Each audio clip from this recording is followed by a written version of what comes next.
Assalamualaikum warahmatullahi wabarakatuh. Berjumpa kembali dengan saya Muhammad Saifuddin Komar, calon guru penggerak angkatan 10 dari SMP Plus Cordova Kabupaten Banyuwangi.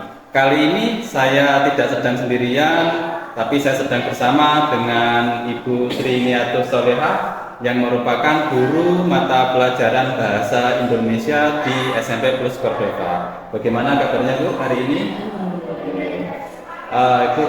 Ini maksud tujuan saya ingin bertemu dengan Ibu adalah saya ingin melakukan observasi atau supervisi akademik yang dimana tujuannya adalah untuk mengetahui dan menganalisis proses pembelajaran yang akan Ibu lakukan. Tapi sebelumnya saya hari ini meminta waktu jenengan untuk melakukan sebuah percakapan mengenai pra-observasi yang dimana pra-observasi ini digunakan untuk mempersiapkan diri sebelum Bu Sri Niatus melakukan kegiatan pembelajaran agar nantinya pembelajarannya dapat berjalan dengan lancar, maksimal, dan Ibu Sri Niatus lebih percaya diri sehingga nanti pembelajaran ke anak-anak berjalan dengan baik, begitu Bu. Ya Bu, jadi di pra-observasi ini ada beberapa pertanyaan yang ingin saya sampaikan kepada Ibu. Yang pertama, apa tujuan pembelajaran yang ingin Ibu capai? Ya, jadi Bapak, ini dalam pertemuan minggu ini target saya itu untuk kelas 9 kebetulan memasuki materi teks prosedur. Jadi dalam teks prosedur di dalam kebetulan jadwalnya besok ya Bapak, itu saya ada tujuan pembelajarannya ada 3. Yang pertama yaitu peserta didik mampu menganalisis struktur dan penggunaan bahasa teks prosedur dengan baik dan benar. Kemudian yang kedua, mampu menulis teks prosedur sesuai dengan berdasarkan struktur dan ciri kebahasaan teks prosedur yang baik dan benar. Kemudian yang ketiga, mempresentasikan teks prosedur yang telah dianalisis sesuai dengan struktur dan kaidah kebahasaan yang baik dan benar. Luar biasa sekali Bu Sri Niatus ya, berarti ada 3 tujuan ya pembelajaran yang akan Ibu lakukan pada pembelajaran yang akan datang. Dari ketiganya itu dimana murid bisa menganalisis ya, terus habis menganalisis berarti menuliskan teksnya dan diakhiri dengan tujuan pembelajaran yaitu peserta didik dapat mempresentasikan, begitu ya Bu ya. Pertanyaan yang kedua ini Bu, bagaimana area pengembangan yang ingin Ibu capai di pembelajaran yang akan Ibu lakukan? Jadi area pengembangannya yang pertama itu di siapa oleh ngarani balik Langsung ya. Jadi Nah, potong. Jadi Bapak, area pengembangan di dalam materi ini yang pertama dalam segi pengetahuan itu peserta didik diharapkan nanti di akhir pembelajaran bisa mengetahui bagaimana cara membuat prosedur itu dengan bahasa yang baik. Jadi bagaimana membuat teks prosedur itu bahasanya harus seperti apa, harus menggunakan bahasa baku atau yang lainnya. Kemudian mengetahui jenis teks prosedur itu. Misalnya anak-anak ingin membuat salah satu produk itu bagaimana membuat jenis yang digunakan, jenis teks yang digunakan itu apa, yang cocok untuk teks untuk produknya itu apa. Kemudian untuk segi keterampilan nanti anak-anak juga bisa keterampilannya apa? Pilihan apa? Enggak apa.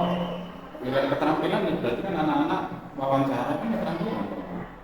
Wawancara terus bisa dipresentasikan. Iya. Ya.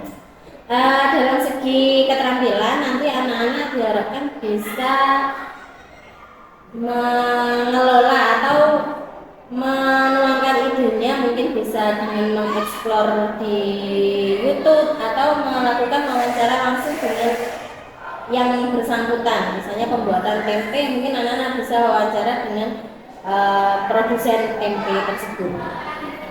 Berarti ada dua area pengembangan yang ingin Ibu nantinya supaya tercapai, di mana ada dari segi pengetahuan dan keterampilan. Pengetahuan itu berarti peserta didiknya, anak-anak itu bagaimana cara bisa mengetahui teks prosedur yang bahasanya baku atau tidak, dan jenis teksnya apa saja. Dan yang keterampilan berarti nanti anak-anak melakukan wawancara gitu ya, yang nantinya setelah wawancara hasilnya itu disampaikan dalam bentuk presentasi ya. Pertanyaan berikutnya nih Bu, bagaimana rancangan pembelajaran yang ingin Ibu terapkan di kelas nanti? Mungkin dari segi strategi pembelajarannya bagaimana, model pembelajarannya apa, dan media pembelajarannya apa? Ya, jadi untuk strateginya Bapak saya menggunakan strategi pembelajaran berdiferensiasi sesuai dengan keterampilan sosial emosionalnya. Kemudian untuk model pembelajarnya saya menggunakan project based learning, dan untuk medianya saya menggunakan monitor TV dan laptop. Ya. Jadi untuk mungkin nanti ketika anak-anak wawancara atau yang lain itu langsung menulis. Jadi keterampilan menulis, berbicara dan membaca tetap digunakan. Ya, berarti ada tiga nih Bu ya, tiga rancangan pembelajaran, di mana strateginya itu nantinya itu akan melakukan pembelajaran berdiferensiasi sesuai dengan KSE ya, sosial emosional. Terus model pembelajarannya project based learning, yang nantinya setelah anak-anak melakukan wawancara menuliskan hasil teks prosedur ada produknya, ada projectnya. Dan media yang digunakan nanti di kelas, anak-anak menggunakan laptop, media laptop dan TV ya. Hasil wawancaranya langsung ditulis ya Bu ya. Ya. Luar biasa sekali Bu Sriniatus ya. Berikutnya nih Bu, kapan Ibu akan melaksanakan kegiatan pembelajaran tersebut?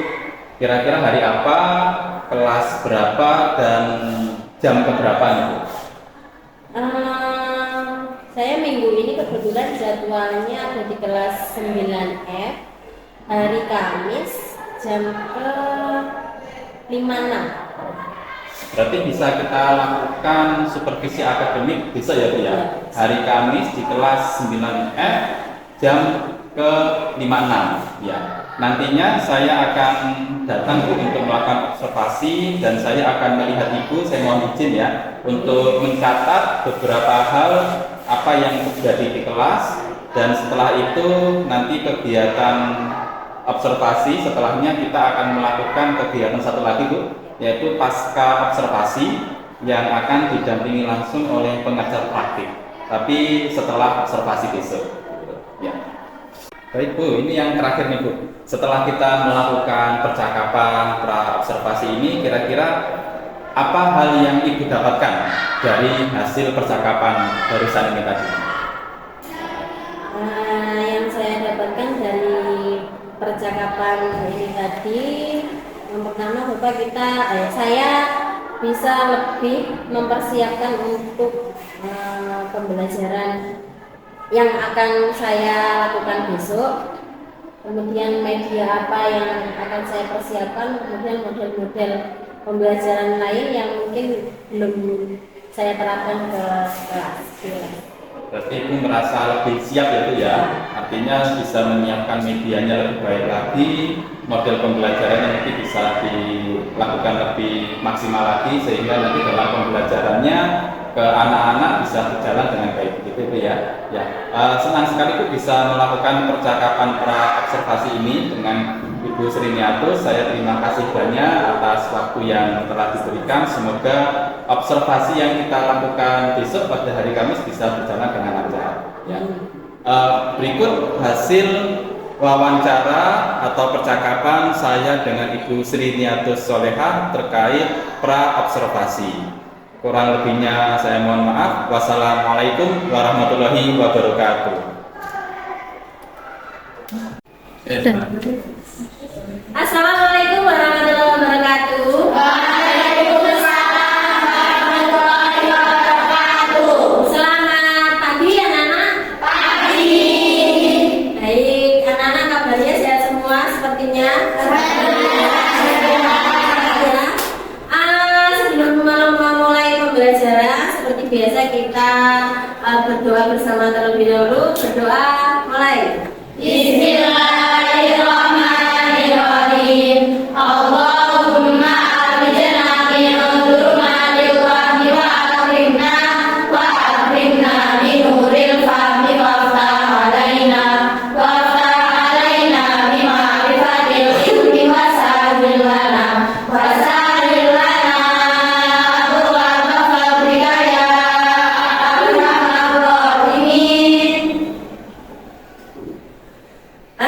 Baik, pagi ini kita akan melanjutkan pembahasan kita di pertemuan lalu, yaitu tentang teks prosedur. Anak-anak, minggu lalu kita belajar tentang apa ya?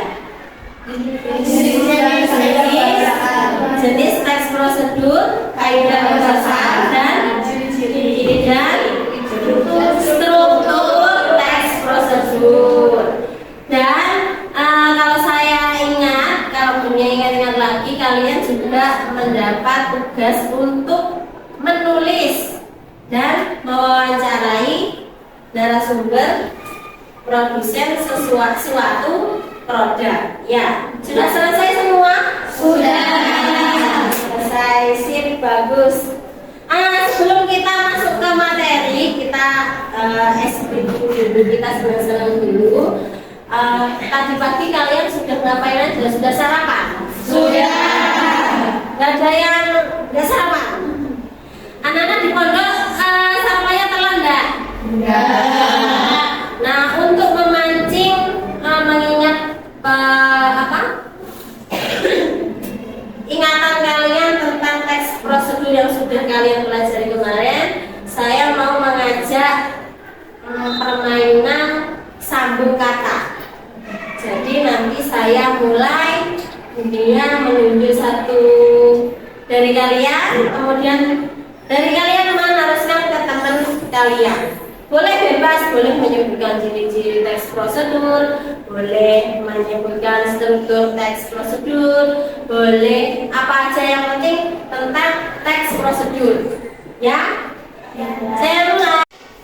Teks prosedur merupakan teks yang berisi tahapan-tahapan untuk melakukan sesuatu dengan baik dan benar. Silakan diteruskan, Sarah. Teks prosedur adalah teks yang berisi cara untuk membuat atau melakukan sesuatu. Teks ini terdiri dari tahapan-tahapan serta memiliki struktur kalimat imperatif berupa perintah. Tujuan teks prosedur bertujuan memberi petunjuk cara melakukan suatu pekerjaan dengan menggunakan material dan metode yang detail. Stop. Judulnya Yumi. Jenis-jenis teks prosedur. Jenis-jenisnya ada 3, yaitu teks prosedur super kapal, sederhana, dan kompleks. Betul. Tunjuk lagi namanya satu. Hafalin. Struktur teks prosedur. Yang pertama, judul. Yang kedua, alat-alat dan bahan. Yang ketiga, langkah-langkah penunjukan. Ya, sekarang teman-temannya. Saya kira teks prosedur kalian sudah ada semua, sudah bisa semua. Jadi di dalam pertemuan ini punya harap kalian mampu menulis teks prosedur itu dengan kaidah bahasa yang benar, dengan struktur yang tepat, dan tahu jenis teks prosedur yang kalian tulis itu merupakan jenis teks prosedur apa. Ya, lalu kalian menampilkan, mempresentasikan hasil pekerjaan kalian. Silakan didiskusikan dulu apakah ada yang kurang sesuai atau mungkin ada kesalahan penulisan, dicek kembali. Silakan ya. Benar.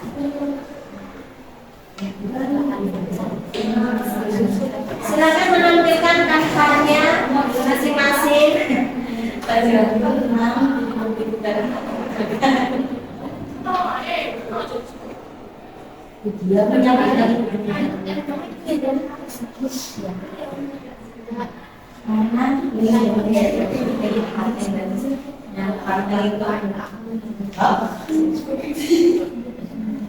Ini cara membuat posisi.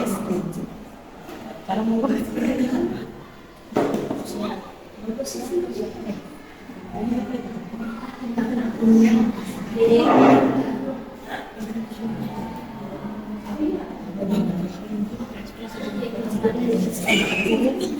apa kita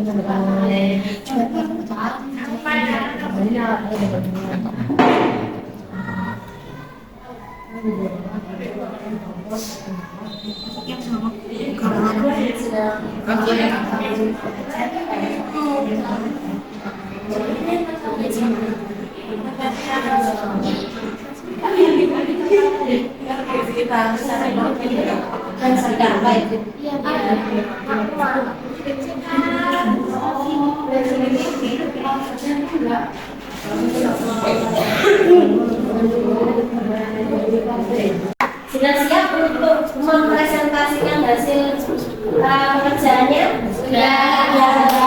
Boleh angkat tangan dulu atau boleh langsung maju ke depan yang kelompoknya sudah siap? Oke, kelompok 1. Tepuk tangan untuk kelompok 1.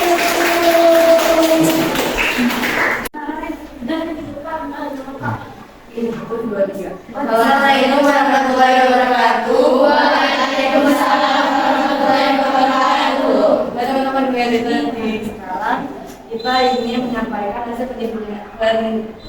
hasil wawancara dari produsen berarti dari Suri. Proses pembuatan, cara pembuatan batik Gajah Tujuan. Proses pembuatan batik Gajah di Desa Sembulu, Kota Banyuwangi.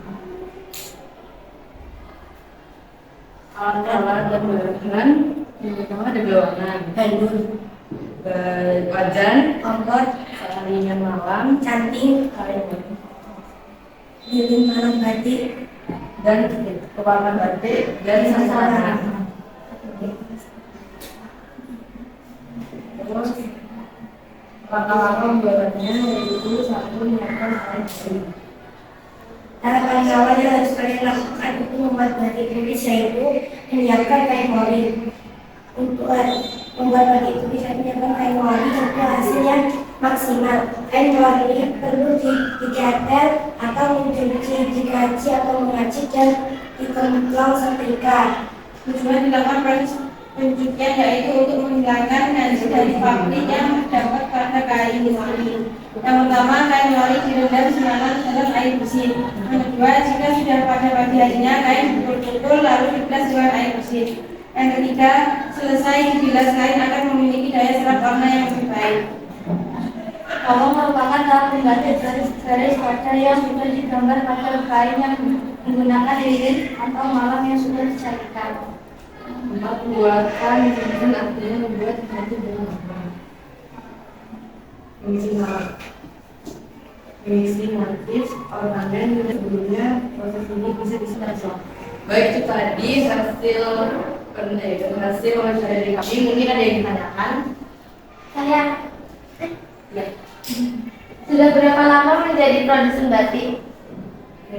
Ini sekitar 10 tahun. Ditanyakan lagi? Ya, mungkin 10 tahunan katanya temannya. Jadi dari bapak ownernya itu tadi sudah memproduksi batik sekitar 10 tahun. Mungkin ada yang tanya lagi. Apa saja alat-alat yang digunakan untuk membuat batik tulis? Kain mor, Pondok, saudara terus kawanan, gandul, wajan, kompor, saringan malam, canting, kain mori, lilin malam, nanti warna nanti sarung tangan. Berikan anak, saya lihat hasil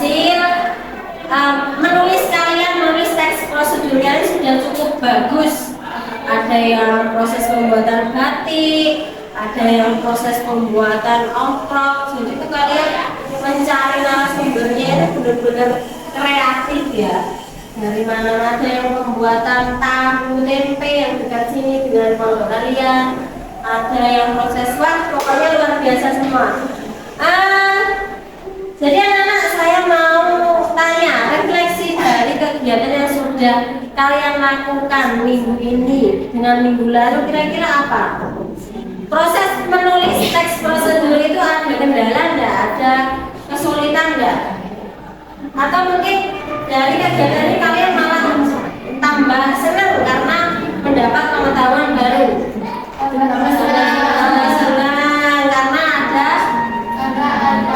wawasan dan mengerti cara pembuatan apa kalau ini tahu tempe.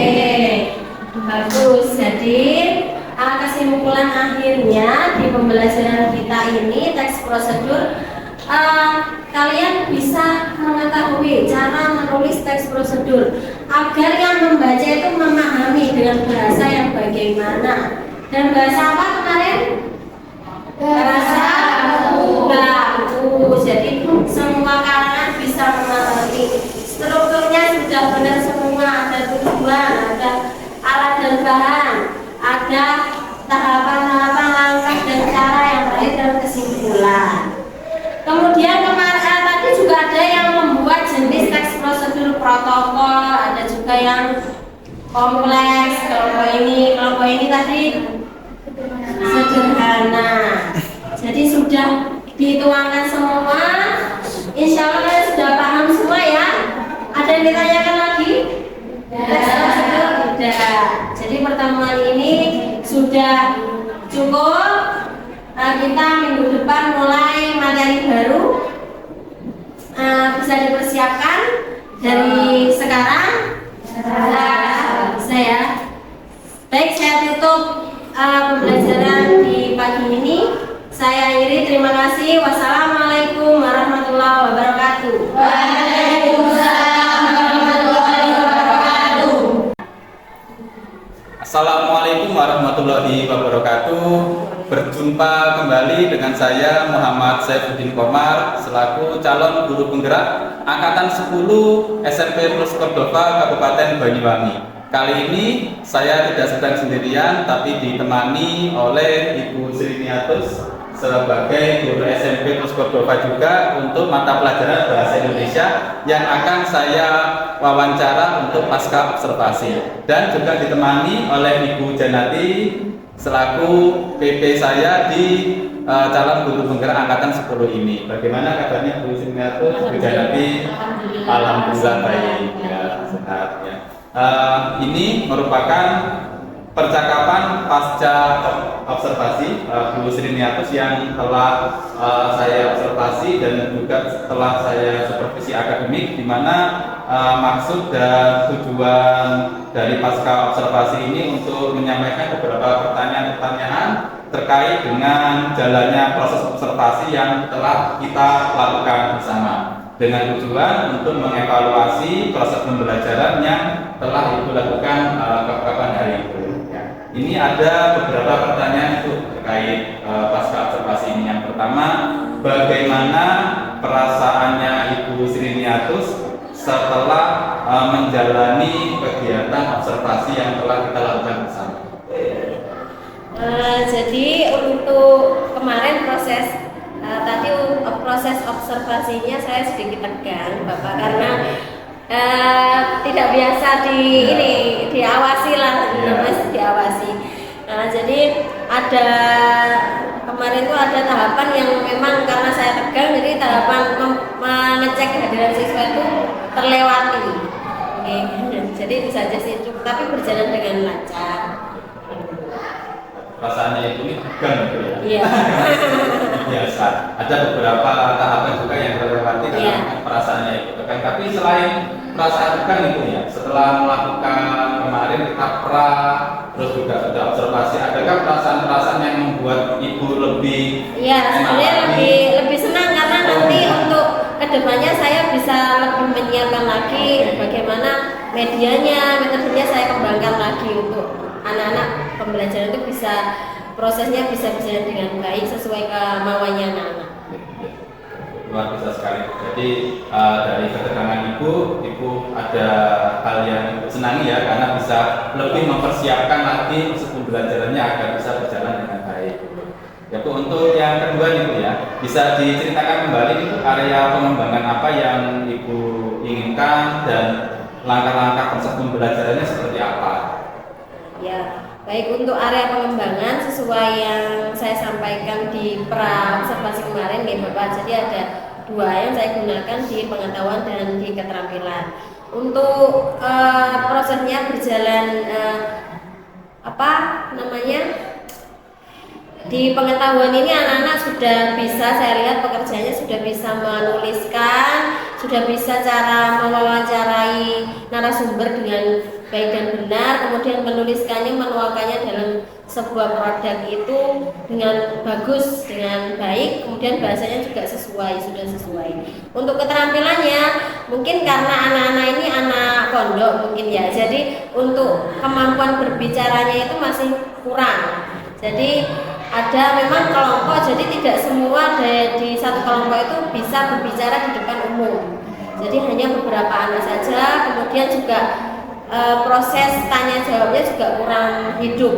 Karena mungkin malu ya, anak-anak belum terbiasa berbicara di depan umum. Gitu. Berarti untuk proses pembelajarannya kemarin ketika saya mengobservasi dari area pengembangan yang ingin Ibu harapkan dari segi pengetahuan dan keterampilan cukup berhasil, cukup sukses, tapi ada beberapa hal yang kurang sesuai ya Bu ya, karena memang ada beberapa kekurangan di mana anak-anak ini di pesantren sehingga dalam pelaksanaannya juga ada sedikit yang kurang maksimal. Baik Bu, kita lanjutkan ya. Berarti area pengembangan yang telah Ibu lakukan dan yang Ibu inginkan itu bisa dikatakan cukup berhasil, namun ada beberapa kendala-kendala yang Ibu temui seperti yang tadi dijelaskan ya di kelas ya. Untuk kendala-kendala yang lain Bu, atau tantangan-tantangan yang lain yang menjadi proses hambatan Ibu dalam pembelajaran di dalam kelas? Kalau untuk hambatannya itu anak-anak proses menemukan narasumber atau menentukan apa yang ingin ditulis itu masih terbatas Pak. Jadi anak-anak pesantren itu nggak bisa keluar untuk mencari narasumber yang sekiranya lebih meluas. Jadi yang diambilannya itu sekitaran di lingkungan pesantren aja, misalnya yaitu tadi pembuatan tempe, pembuatan jajanan cilok, atau pembuatan yang sederhana. Jadi tidak bisa menulis teks prosedur itu di berbagai jenis. Misalnya kan ada kompleks, ada protokol. Jadi yang ditulis anak-anak itu hampir sama jenisnya, teks prosedur protokol saja. Itu terbatas ya anak-anak dalam melakukan wawancara. Selain tadi kendala di dalam kelas, apa Bu kalau boleh diulangi lagi yang di dalam kelas? Yang di dalam kelas itu berbicara. Jadi kemampuan berbicaranya ya belum menyeluruh ternyata, beberapa anak saja, satu kelompok hanya 2-3 anak yang mau berani berbicara. Iya. Baik Bu. Berarti ada 2 tantangan itu ya, ada 2 kendala yang dimana di dalam kelas itu anak-anak proses speakingnya, berbicaranya ada beberapa yang kurang bisa bagus, baik dalam mengkomunikasikan, lalu hambatan sebagai anak-anak di dalam pesantren yang terbatas akan segala hal, termasuk terkhusus untuk melakukan wawancara di berbagai bidang, sehingga kemungkinan hasilnya itu mirip-mirip gitu ya, karena keterbatasan tadi. Oke, baik Bu, untuk selanjutnya itu ya, apa rencana ke depan Ibu Sriniatus untuk mengatasi kendala-kendala tersebut? Untuk rencana ke depannya mungkin saya akan menggunakan pendekatan yang sesuai dengan kemampuan mereka, kemampuannya anak-anak. Jadi mungkin karena kendala wawancara ini tidak bisa keluar, mungkin saya bisa menentukan tema dari saya sendiri atau nanti medianya saya tambah. Kemudian saya pikirkan lagi untuk gaya belajarnya anak-anak yang sesuai, misalnya auditori, kinestetik atau visual gitu. Sehingga anak-anak bisa lebih nyaman mengikuti pembelajaran bahasa Indonesia. Ya, luar biasa sekali Bu ya. Berarti untuk terkait kendala anak-anak speaking nanti Ibu akan melakukan pendekatan khusus menyesuaikan dengan kemampuan anak-anak, sehingga yang anak-anak yang berbicara yang kurang bisa maksimal bisa diganti dengan gaya belajar yang lainnya sesuai dengan kemampuan yang dimiliki oleh muridnya. Ini justru sesuai dengan itu Bu, dengan filosofi KHG. Mungkin Ibu Srinatus masih ingat ya, di mana dalam kita menerapkan pembelajaran itu menyesuaikan dengan bakat dan minat anak-anak. Ya, bagus sekali itu Bu, terkait rencana Ibu ke depan. Lalu untuk rencana itu Bu, yang karena keterbatasan anak-anak di pesantren, mungkin kedepannya agar lebih maksimal apa yang akan Ibu lakukan? Mungkin untuk itu, untuk tema-tema itu saya sendiri yang akan, jadi tidak membuang waktu yang lama untuk idenya anak-anak. Kita cari narasumber di mana, jadi nanti saya tentukan aja. Jadi saya yang ini. Oh ya, berarti Ibu yang menentukan. Iya, sesuai kemampuannya anak-anak. Ya. Kapan Ibu rencana tersebut akan Ibu lakukan? Mungkin di materi yang akan datang ini Bapak, tapi masih mungkin ya. Saya usahakan secepatnya. Berarti materi yang berbeda. Iya, kalau materi yang sama berarti ya nunggu semester baru berikutnya ya. Iya. Jadi kemungkinan hambatan dan kendala yang Ibu alami dalam proses pembelajaran hari ini di materi ini mungkin akan terjadi lagi di materi-materi yang lain, sehingga Bu Srinatus ada sebuah rencana untuk mengatasi kendala-kendala tersebut. Ya. Sangat luar biasa sekali Bu, sangat bagus sekali atas apa yang Ibu lakukan. Dari tahapan pertama kita melakukan pra-observasi, lalu observasi, lalu yang terakhir di pasca observasi, di mana Ibu memiliki sebuah rencana, di mana Ibu memiliki sebuah keinginan terhadap anak-anak, lalu kenyataannya sudah Ibu jalankan. Alhamdulillah sudah sesuai, namun ada beberapa hal kendala atau tantangan yang jelas itu sebagai bahan evaluasi Ibu Srinatus, dan Ibu Srinatus sudah ada rencana solusi ke depan atas tantangan yang Ibu alami, dan menurut saya itu sudah sangat bagus sekali ya. Terima kasih banyak atas waktu yang telah Ibu berikan dari tahapan-tahapan yang kemarin telah kita lakukan. Semoga rencana keinginan yang Ibu harapkan bisa berjalan dengan lancar, bisa berjalan dengan baik. Kurang lebihnya saya selaku calon guru penggerak mohon maaf dan terima kasih banyak atas waktunya Ibu Srinatus ya. Berikut hasil wawancara pasca observasi.